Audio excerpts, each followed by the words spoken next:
Hi, Assalamualaikum warahmatullahi taala wabarakatuh. My name is Nisrina Nabihah binti ABDUL WAHAB.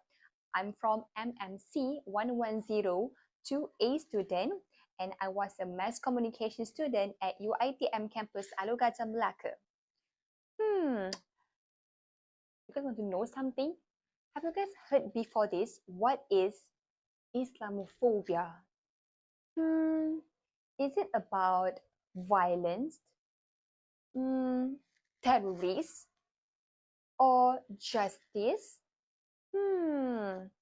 If you guys want to know more how I am, so let's enjoy and begin to my video. Bye-bye.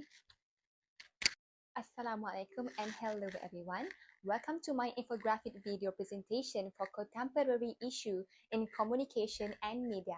Today, I will talk about an urgent and a growing issue that affects not only Muslims, but also how societies across the world perceive Islam, that is, Islamophobia, specifically taught media portrayal and how this issue is viewed from Islamic perspectives.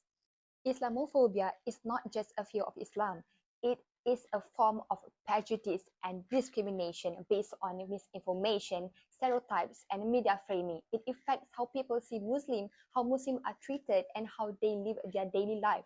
In this presentation, I will discuss how media plays a major role in shaping negative views of Islam, share real examples both locally and globally, analyze the issue using Islamic perspective, and suggest possible solutions. Let's begin by understanding what Islamophobia really is.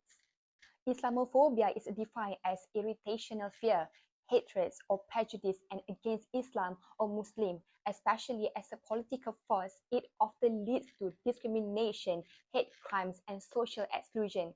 This issue has become worse after major global events like the 9/11 attacks in the United States, and in many cases, the media contributed to spreading negative image of Muslims, linking them unfairly to violence, terrorism, and backwardness. But Islam is a religion of peace, mercy, and compassion. This contradiction between what Islam teaches and how it is portrayed shows how biased media coverage can shape public opinion.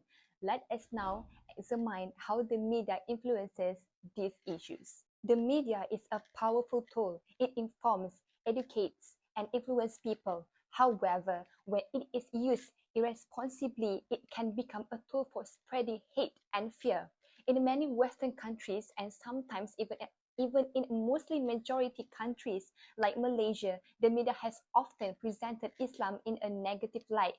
Common media portrayals include associating Muslims with terrorism or violence, showing Muslim women as oppressed or submissive, focusing only on negative stories about Muslims and ignoring the positive ones, using phrases like Islamic terrorists, which unfairly links a world religion to acts of violence. This portrayal shapes public opinion. People who do not know much about Islam may start to believe that all Muslims are dangerous, strict, or untrustworthy, even thought that is far from the truth. Let's now look at some real-life examples, both international and local, to understanding how Islamophobia happens throughout the media. International case 1, France hijab ban. France is set to ban children from wearing the abaya in state-run schools. An abaya is a loose-fitting, full-length robe worn by some Muslim women. France's education minister says he would give clear rules at the national level to school heads ahead of the back-to-school season next week. France has enforced a strict ban on religious signs in state schools. In 2004, it banned headscarves in schools and passed a ban on full face veils in public in 2010, which has angered some in the Muslim community. In France, the government has banned wearing hijab in certain public spaces like schools. The media often supports this policy by showing hijab as a symbol of oppression. Muslim women are rarely given a voice to explain their choice. Instead, the media tells their story from a biased perspective. This contributes to public support for Islamophobic laws. International case 2, 9/11 and American media.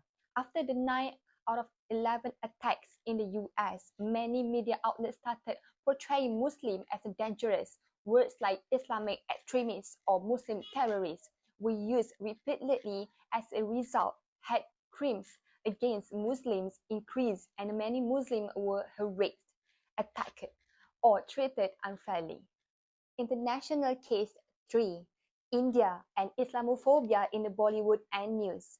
In India, Islamophobia is rising. News channels and Bollywood movies often stereotype Muslims as violent or anti-national. During the COVID-19 pandemic, some media falsely blamed a Muslim event for spreading the virus, calling it Corona Jihad. This causes nationwide hate against the Muslim community. Malaysia Case 1: Controversial TV3 program 2021. In 2021, TV3 aired a drama where a character who wore a niqab face veil was involved in a terrorist plot. This sparked backlash from the Muslim community. The portrayal suggested that niqab-wearing women are linked to violence. This is dangerous because it increased suspicion towards Muslim women who dress modestly. Malaysian Case 2: Social media Islamophobia. In Malaysia, some social media influencers or users mock Islamic practices like prayer or fasting for likes or attention. Although these are individual cases, when media platforms allow such content to go viral, it normalizes disrespect towards Islam. These real cases shows us how dangerous and powerful media narratives can be, especially when they are not based on truth, fairness, or understanding. Islam highly values justice, trustfulness, and respect in all forms of communication. Surah Al-Hujurat 49:6 reminds us, "O you who have believed, if there comes to you a disobedient one with information, investigate, lest you harm a people out of ignorance and become over what you have done regretful." This verse clearly shows that Muslims must verify information before believing or spreading it. Surah An-Nahl 16:1-5 also guides us. Invite to the way of your Lord with wisdom and good instruction, and argue with them in a way that is best. Islam teaches us to communicate respectfully, wisely, and truthfully, even with those who oppose us. Media professionals, especially Muslim journalists and influencers, must uphold these Islamic values in their work. So, how can we fight Islamophobia in the media? Here are some suggestions. Number 1, promote Islamic media literacy. Muslim and non-Muslim must learn how to analyze media messages critically. We must ask, who made this message? What is the purpose? Is it fair? Number 2, encourage positive representation. We need more Muslim storytellers, filmmakers, journalists, and influencers who can share authentic Islamic experiences, not stereotype. We need to humanize Muslims and show their real stories. Number 3, report and stand against hate speech. Social media users must report hateful content, correct misinformation, and speak up respectfully. Silence can be seen as agreement. Number 4, support interfaith and cross-cultural dialogues. Media can be a platform for building bridges, not walls. Programs that encourage understanding between Muslim and non-Muslim should be supported. And lastly, number 5, Islamic values in communication studies.